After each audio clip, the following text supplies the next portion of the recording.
안녕하세요. 사진열대어입니다. 오랜만입니다. 오늘 5월 19일 월요일입니다. 반갑습니다. 제가 지금 기분이 별로 안 좋아요. 아까 포장하면서 영상 쎄 빠지게 찍었는데 영상이 또 안 담겼네요. 목소리도 안 담기고 중간에 또 스마트폰도 꺼져가지고, 이 스마트폰이 이게 예전에 쓰던 거를 갖다가 지금 그나마 좀 화질이 좋아가지고 카메라 용도로 사용을 했거든요. 얼마 안 남은 것 같아요 이게 지금. 그래서 지금 카메라를 사야 되나, 지금 구독자 몇 명 된다고 지금 카메라까지 제가 사겠습니까? 그죠? 그래서 오늘 지금 6시 6분입니다. 오후 6시 6분입니다. 지금 방금 포장 끝내고, 아까 포장하면서 촬영을 한 2시간 넘게 했는데, 중간 점검한다고 컴퓨터로 파일을 옮기려고 샀더니 목소리도 안 나오고 30분 정도 촬영되다가 배터리도 있었는데 스마트폰이 꺼져 있더라고. 내 빠지죠. 그래서 지금 수조 만들면서 리바이브 하려고 지금 카메라를 켰습니다. 앞전 영상 많은 분들이 봐주시고 응원을 해주는 댓글이 많이 있었는데요, 정말 감사드리고 그냥 감사할 따름입니다. 근데 왜 구독자가 안 늘죠? 제가 지금까지 구독 좋아요 해달라고 말한 적이 한 번도 없죠. 그래도 아무리 말을 안 했다고 해도 이 정도로 왔느나? 돈 드는 것도 아닌데. 아무튼 쉽지 않네요. 제가 조금이나마 이 시장에 변화를 줬다고 말씀드린 이유가, 소송 당시 제가 적극적으로 나서지 않았다면 저같이 소송 당하는 업체들이 더 늘어나지 않았을까 라는 생각을 해서 그렇게 말씀을 드렸던 거고요. 당하지 않은 수족관 사장님들은 대수롭지 않게 생각할 수는 있지만, 그런 식으로 소송을 해서 합의금을 받아먹은 게 저 말고도 안 많았겠습니까? 변호사까지 장착을 하고 진행할 정도면은 서로 계획을 잡고 계획적으로 안 하겠습니까? 재판장 가면은 재판장 그 입구 쪽에 스크린이 하나 있어요. 거기에 보면은 재판 일정이 다 나와 있거든요. 몇 시부터 몇 시까지 사건 번호하고 원고 이름, 피고 이름 그런 게 나와 있는데, 당시 제가 재판장 갔을 때도 그 업체가 저 말고도 다른 재판 일정이 잡혀 있는 것을 볼 때 3번 갔다고 했잖아요. 갈 때마다 다른 재판 일정이 있었어요. 저같이 저작권 소송이겠죠. 다른 게 뭐가 있겠어요. 참 그렇습니다. 저를 만나기 전까지는 쉽게 합의를 했건 해결을 했을 거고, 저를 상대하면서 그 사장님도 이런 피곤한 새끼가 다 있노 싶었을 끼고, 저를 상대하고 난 다음부터는 소송으로는 큰 재미를 못 보겠다는 생각도 했을 겁니다. 2년 동안에 가지고 꼴랑 그 정도 돈을 받았는데 1,400만 원이죠. 어찌 보면 큰 돈이지만 2년간의 노력에 비해서는 큰 돈이 아닙니다. 변호사가 그리 매달리고 같이 붙어가지고 했는데 1,400만 원을 받아서 몇 대 매수로 나눴겠습니까? 제가 볼 때는 변호사 비용을 더 주지 않았을까. 변호사는 이 정도는 받아낼 수 있습니다. 큰 소리 쳐서 끼고 그거 믿고 그 사장님도 진행을 했을 거고, 그죠? 결국에는 그런 판결이 나오는 바람에 기록이 남잖아요. 저작권 자기가 이런 시스템으로 소송을 걸었는데 이렇게 판결이 나와가지고 기록이 남으면은 똑같은 소송을 걸어도 판례가 있기 때문에 다른 방법으로 접근하지 않는 이상 비슷하게 결과가 떨어질 겁니다. 그러니까 할 필요가 없는 거죠. 이제 한국 사람 임금비 비싼데 안 그래요? 당시 제가 그렇게 적극적으로 대응하지 않았더라면 아무것도 모르는 순진한 사장님들, 저같이 소송당하는 업체들이 더 생겼을 겁니다. 눈에 불을 켜고 건덕지 만들려고 안 찾았겠습니까? 법이라는 게 코에 걸면 코걸이고 귀에 걸면 귀걸인데 안 그래요? 다 걸고 넘어가려고 하면은 어떻게 해서든 꼬투리 잡아가지고 문제를 삼을 수 있죠. 네, 안녕히 가세요. 판결 결과가 좋았더라면은 그 사장님은 그게 합당한 일이었다고 위안 삼으면서 여기저기 다 그만둘 수 있었겠습니까? 저는 그렇게 생각합니다. 아무리 돈이 돼도 나는 그거 누가 큰 돈 된다고 해도 시켜도 못 하겠구만. 법이라는 게 문제가 됐을 때 방어를 하려고 법이라는 게 있는 건데, 그거를 활용을 해라고 법이 있는 게 아니잖아요. 최소한의 보호를 받기 위해서 만든 게 법인데, 그거를 이익을 위해서 활용하는 거는 아무리 정의를 위해서 그런다, 신호 위반하는 사람들 골라 쫓아다니면서 숨어가지고 촬영을 해서 포상금 받는 사람도 있더라고. 그게 정의를 위해서 그러는 겁니까? 그게 본인은 정의를 위해서 그런다고 위안 삼으면서 그 일 하는지는 모르겠지만 결국에는 본인 이익을 위해서 법을 이용하는 거잖아요. 예전에 자주 거래했던 수족관 사장님한테 전화가 왔더라고요. 몇 년 동안 연락을 안 했었는데 이번 영상을 우연히 보시고 안부차 연락이 왔더라고요. 부산 연지동에서 운영하시는 사장님인데 예전에 매장에 오시면은 같이 뭐 노가리도 많이 까고 서로 코드가 맞아서 그런지 꽤 친하게 지냈던 사장님입니다. 지금은 장인이 되셨죠? 말로만 듣던 장인이 되셨는데 대회 나가서 상도 타고 아무튼 저와는 180도 다른 사업 방향을 가진 분입니다. 데이 아쿠아라고 아시는 분들은 아실 거예요. 제가 대명관상어 시작할 때 비슷한 시기에 시작을 하셨어요. 그분도. 그분 사업 방향은 일반 수족관 운영하시는 분하고 좀 다르게 다른 색깔을 가지고 운영을 하십니다. 분재, 테라리움, 비바리움 그런 거 있잖아요. 작은 유리상자에 자연을 담아내는, 저는 그 분야 쪽으로는 문외한이라서 잘 모르는데 아무튼 길을 지나가다가 예쁜 식물만 보면은 정신을 못 차리는 그런 분입니다. 물고기에는 큰 관심이 없고 식물 쪽에 관심이 많으신 분인데 이제는 그쪽 분야에서는 모르는 사람이 없을 정도로 정말 장인어른이 되신 분인데 아무튼 전화가 와서 반가운 마음에 많은 얘기를 나눴습니다. 그분은 제 나락 시리즈에 대한 모든 내용을 당시 옆에서 지켜보셨던 분이거든.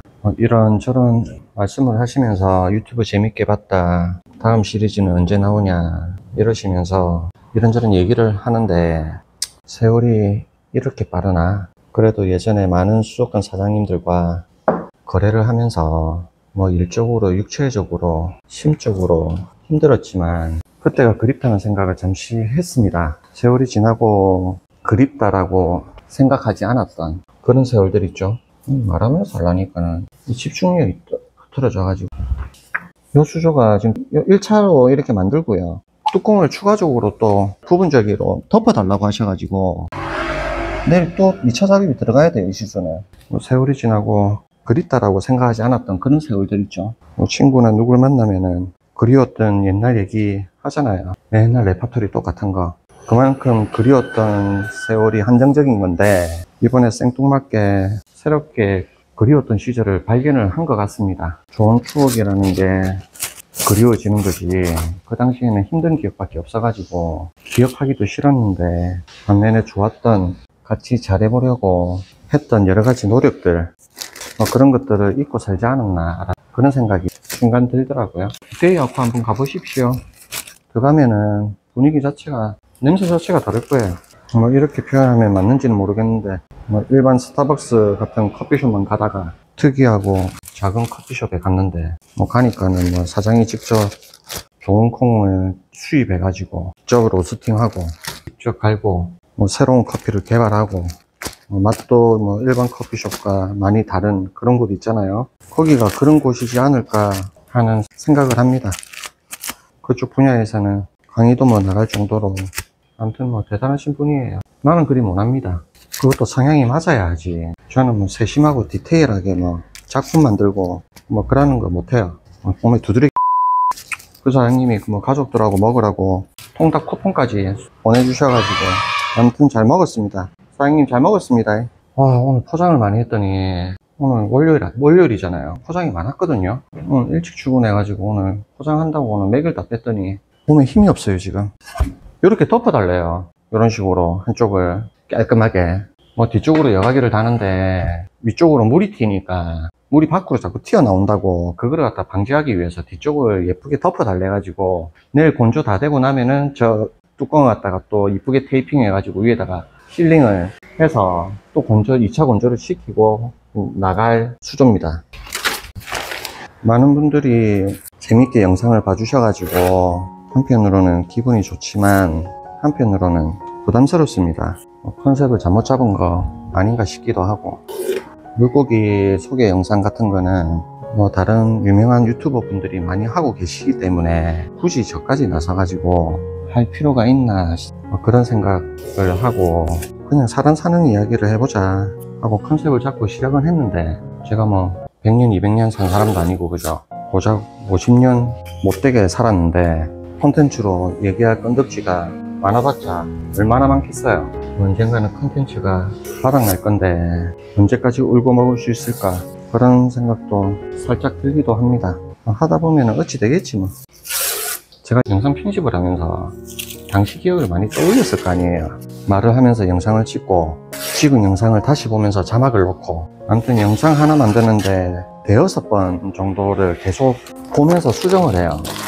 나도 모르게 뭐 실수한 말이 있지 않을까, 뭐 자막에 철자가 틀리지 않을까, 이런 거를 갖다가 디테일하게 계속 보면서 수정을 하는데 아무렇지도 않다고 생각을 했는데, 이번 그 나락 시리즈 영상으로 스트레스를 많이 받았었나 봐요. 제가 스트레스를 받으면 피부가 변하거든요. 보일란가 모르겠습니다.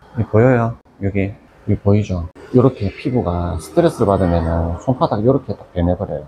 지금 귀도 지금 엉망으로 안에 딱지가 앉아가지고 진물이 계속 나오고, 머리에 각질도 많이 생기고, 뭐 시간이 많이 지났는데도 당시 스트레스가 소환이 됐는지 기분이 많이 다운되고 피부가 엉망으로 변하다. 제가 좀 예민한가 봐요. 허리야.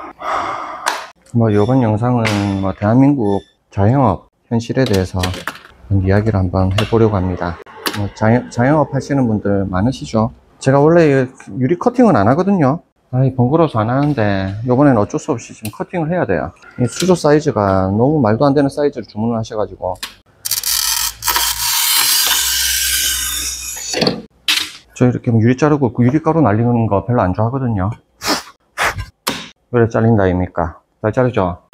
비싸더라도 유리 공장에 주문을 해가지고 받아와가지고 이 통짜배기로 이거 유리를 갖다가 받아오게 되면은 절반으로 금액을 줄일 수가 있거든요. 요 절취면 처리를 갖다가 안 하기 때문에 통짜배기로 유리를 받아와가지고 제가 직접 잘라가지고 수조 제작하면은 한 30% 이상 전략을 할 수가 있습니다. 원가 전략을. 근데 저는 그렇게 안 해요. 뭐 이거 떼돈 벌 거라고 노가다입니까? 이렇게 끄잖아요. 이렇게 끄면은 끄고 그냥 살짝 뭐 떼가지고 그냥 눌러주면은 이거 그래 끊깁니다. 깨끗하게. 지금은 직장을 다니지만 정년이 짧기 때문에 언젠가는 회사를 그만둘 거고, 몸과 마음은 한창인데 정년이라는 게 있다 보니까 퇴직하고 난 후에는 어쩔 수 없이 자영업을 해야 되는 시대입니다. 100세 시대 아닙니까? 요즘에 의료기술도 발전하고 좋은 건강식품도 많이 먹기 때문에 저희 할아버지 때 시대하고는 지금은 나이가 들어도 다들 건강하세요. 겉모습은 60대인데 알고 보면은 70이 훌쩍 넘으신 분들도 계시고, 저랑도 나이가 비슷한 줄 알았는데 훨씬 저보다 나이가 많으신 분들도 계시고, 관리를 어떻게 하냐에 따라서 차이가 날 수는 있지만은 아무튼 모두가 동안인 세상인 거는 맞는 것 같아요. 바이든 대통령이 80이 넘었는데 미국이란 나라에 대통령도 할 정도인데, 그죠? 수명이 늘었으면은 정년도 늘어야 하는 게 정상인데 기업들 입장에서는 좋아하지는 않을 겁니다. 정년 퇴직하면은 받은 퇴직금으로 40년을 살아야 되는데 퇴직금 가지고 택도 없으니 어쩔 수 없이 자영업을 할 수밖에 없는 게 현실입니다. 기술직을 하다가 그만두시는 분들 같은 경우에는 독립해가지고 새로 회사를 차린다고 하지만, 일반적인 회사원들 같은 경우에는 기술이나 경험이 없으니까 어쩔 수 없이 프랜차이즈 사업을 해야 되고, 그죠? 말하면서 하려니까 이거 힘드네. 물고기 포장하는 거하고 또 다르네요. 할 수 있는 자영업도 매우 한정적입니다. 커피, 피자, 통닭, 삼겹살, 미용실, 편의점, 그 외에 각종 프랜차이즈 사업들 가맹점주가 되는 거죠.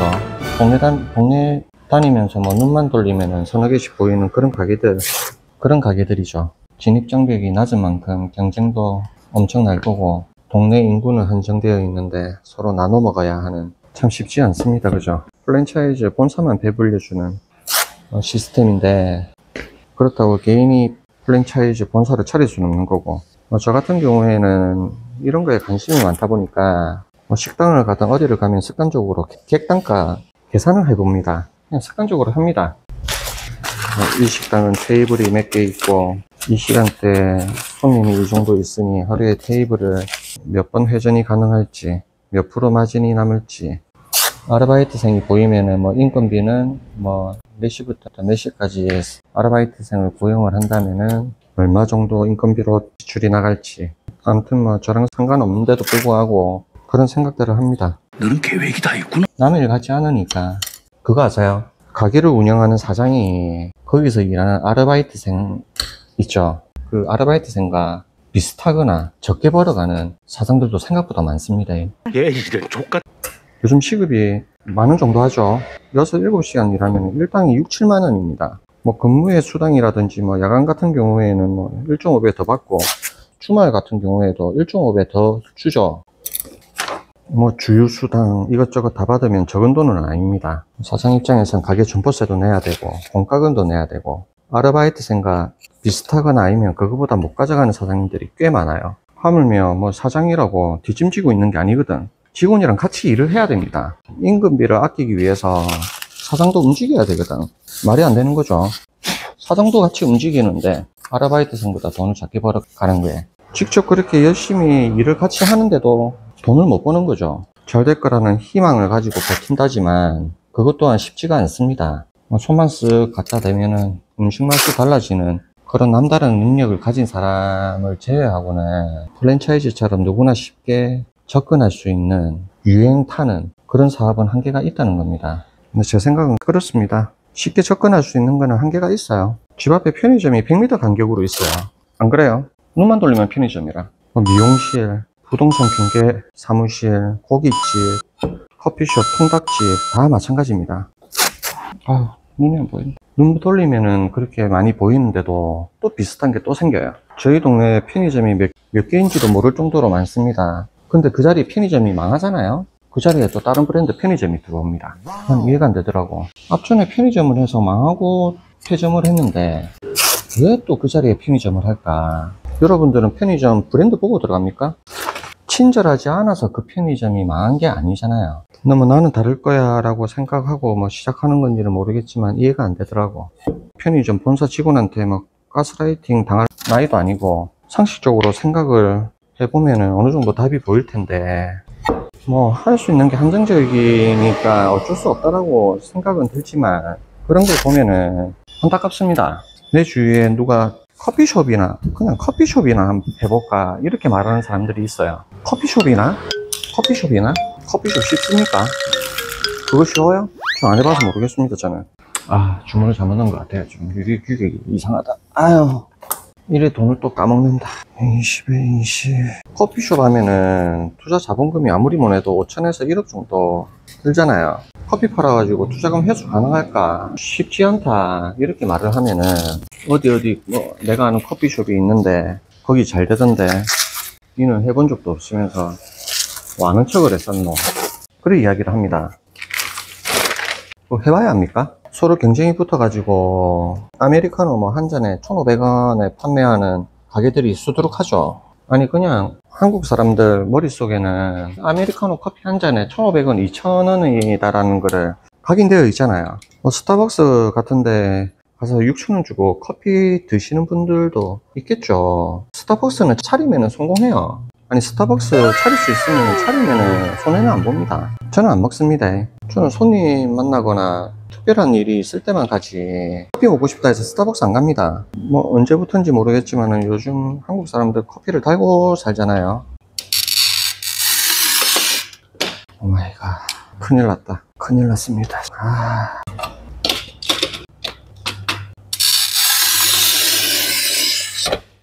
제발 잘 끊겨라. 제발. 오예 살렸습니다.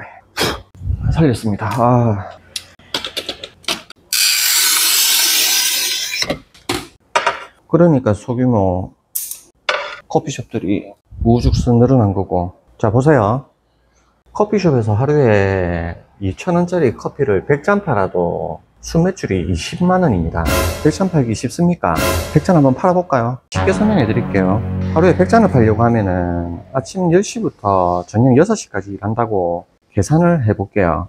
그럼 하루에 8시간 일을 하는 거잖아요. 8시간 동안 100잔을 판다고 예를 들면은 8시간을 분으로 계산하면은 68에 48, 480분입니다. 그죠? 4분 80초마다 한 잔씩 팔아야지 100잔을 팔 수가 있습니다. 4분 80초마다 한 잔씩 팔아야지. 4분 80초마다 한 잔씩 팔아야지 하루 매출 20만 원이 나와요. 4분 80초. 한마디로 커피를 손님한테 주고 돌아서면 내리고 돌아서면 내려야 하는 시간입니다. 그렇게 바쁜 가게 보신 적 있으세요? 줄을 나래비를 세워놓고 판매해야 되는 시간과 비슷하다는 겁니다. 그렇게 해도 하루 매출이 20만원, 30일하면 600만원 매출인데, 커피 한 잔 팔면 보통 몇 프로 남습니까? 자재비 빼고 임대료, 인건비, 전기세도 내야 되고, 세금은 안 냅니까? 부가세, 종합소득세도 내야 됩니다. 투자한 자금도 회수해야 되고, 남는 거 있겠어요? 요거 제가 방금 말씀드린 거 하루 100잔 팔았을 때 설명하는 거예요. 5분마다 한 잔씩 커피 빼는 가게 보신 적 있으세요? 오늘 구슬 봐도 횡하잖아요.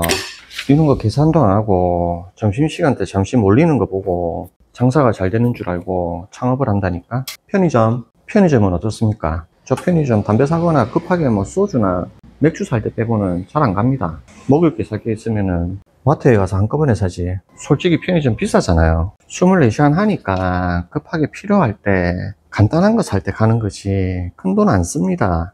잘 되는 편의점 있어요. 한강 주위에 있는 해운대 바닷가에 위치한 그런 잘 되는 위치 있잖아요. 그런 것도 있긴 있어요. 그런 곳은 본사 직원 지인이나 가족들이 다 합니다. 그리고 한번 깨차면 절대 안 나갑니다. 잘 되는 데를 남을 왜 주겠습니까? 나 같아도 잘 되는데 내가 하지 딴 사람 안 주겠다. 통닭집. 제가 20살 때 페리카나에서 2년 정도 배달 일을 한 적이 있어요. 거기 하루 매출이 하루에 한 3, 40마리를 평균적으로 팔았었거든요. 당시 한 마리에 11,000원, 12,000원 이랬죠. 통닭은 보통 정액 장사를 하는 거니까 그 정도만 팔아도 엄청 바쁩니다.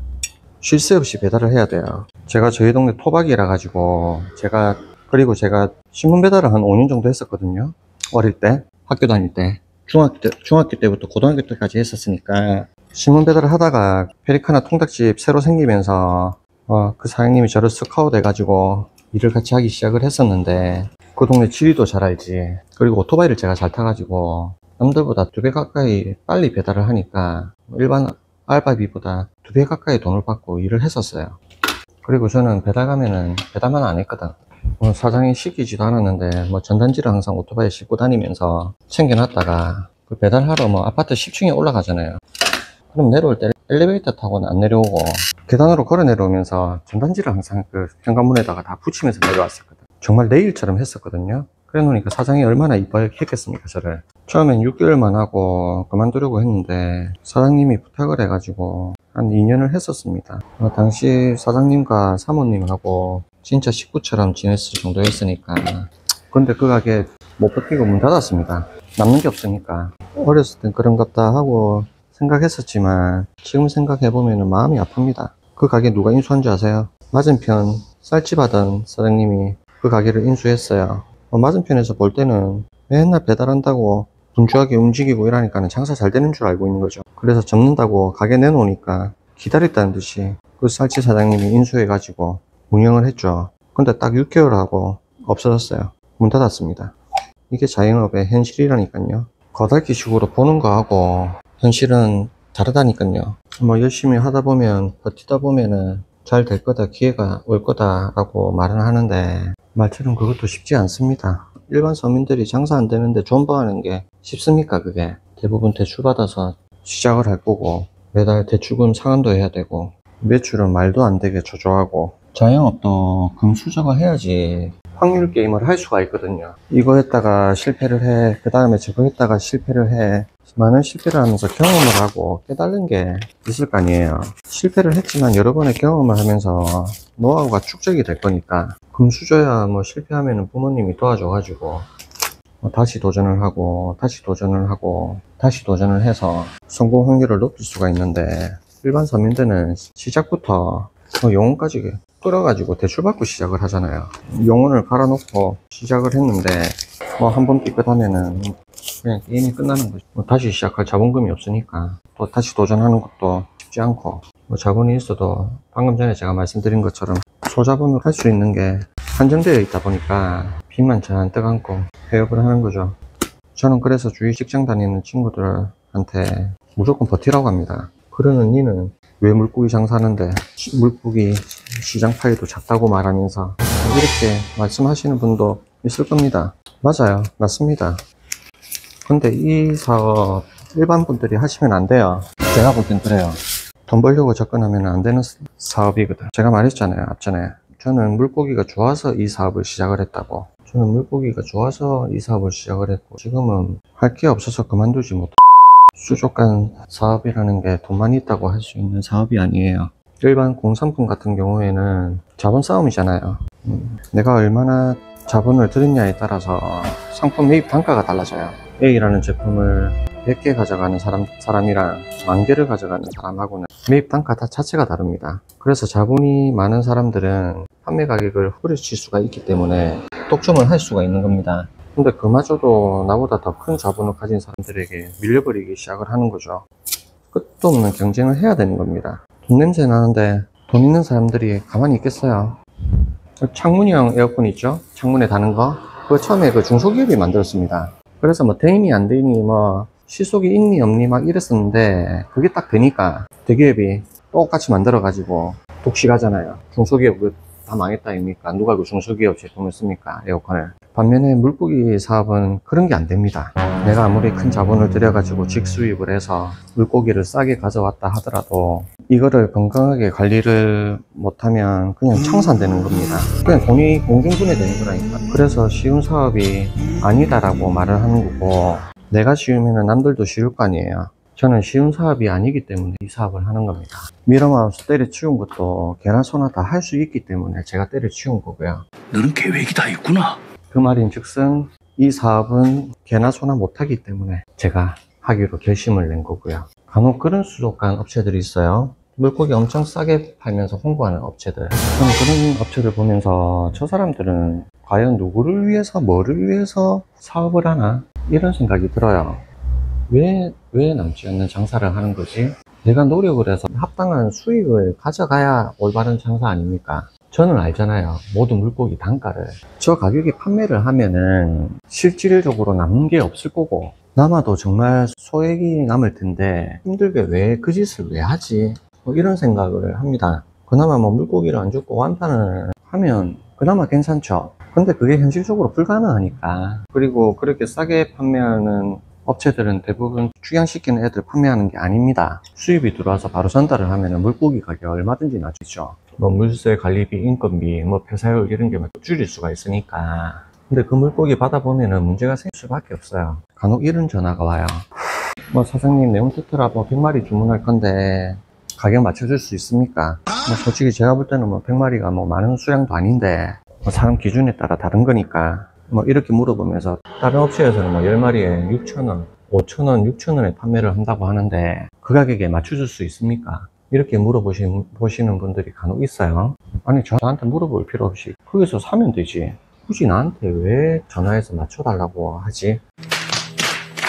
저는 그런 전화 받으면 그냥 거기서 구입해라고 해요. 싼 데서 구입하시면 됩니다 라고 이야기를 하는데 뭐 그분이 거기서 안 사봤겠어요? 물어볼 거 없이 거기가 싸면은 그냥 거기서 구입을 하면 되는데 몇 번 사봤는데 문제가 되니까 저한테까지 전화해서 그런 말 하는 거 아니겠습니까? 아니면 뭐 서진에서 네온테트라를 구입을 했는데 건강하고 좋았어. 근데 다른 업체 보니까 네온테트라를 더 싸게 팔고 있네. 왜 서진 열대가 더 비싸지? 뭐 이런 생각에 물어볼 수도 있겠죠. 1마리에 6,000원 주고 샀는데 절반 이상이 죽었으면은 그럼 4, 5마리에 6,000원에 산 거랑 다를 게 뭐가 있어요? 그런 거는 계산 안 하고 그냥 보이는 금액으로만 계산하는 분이 계시더라고. 잠깐 사용하고 말 것 같으면은 싼 거 찾아다니는 게 맞습니다. 뭐 한두 번 쓰고 안 쓰는 그런 제품들 있잖아요. 근데 뭐 냉장고, TV 이런 것들 같은 경우에는 싼 거 찾아도 안 다니잖아요. 오히려 더 비싼 거를 고르잖아요. 뭐 고장 없이 오래 쓰는 게 싸게 치이는 거니까. 뭐 이야기하다가 산으로 갔는데, 그래서 저는 이 사업을 하는 거고, 그리고 앞으로 대한민국 애완시장이 뭐 더 커질 거라 생각을 하기 때문에 공부하면서 미리 준비한다는 마음으로 이 사업을 하고 있는 겁니다. 물고기 관리라는 게 뭐 하루 이틀 만에 터득할 수 있는 것도 아니고 하면 할수록 어렵거든요. 20년 전을 한번 생각해 보십시오. 뭐 애완견 시장이 이렇게 발전할 거라고 생각을 했겠습니까? 뭐 이제는 애완견이 아니고 뭐 반려견이라고 할 정도로 깊숙이 들어왔는데 고양이는요. 저 어릴 때 지나가는 길고양이 마주치면은 귀신 들린다는 소리를 할 정도로 재수없는 동물로 취급을 했었거든요.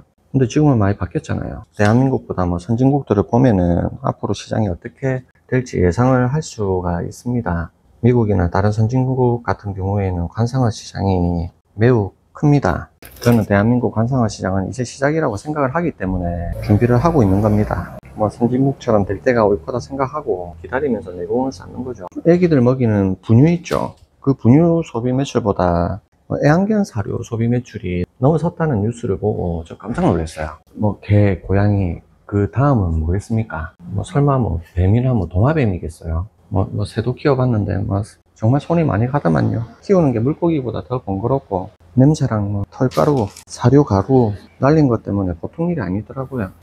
지금은 관상어 시장 파이가 작지만 앞으로는 애완견처럼 애완어 시장이 자리 잡을 날이 올 거라는 생각으로 이 관상어 사업을 하고 있는 겁니다. 솔직히 쉽지는 않습니다. 그리고 뭐 그만두면 할 게 있어요. 그만두면 아무튼 많은 수족관 사장님들 힘내시고 다른 자영업 하는 사장님들도 힘내시길 바랍니다. 잘 될 거예요. 오늘은 이야기가 길었습니다. 오늘은 여기까지 할게요. 고맙습니다.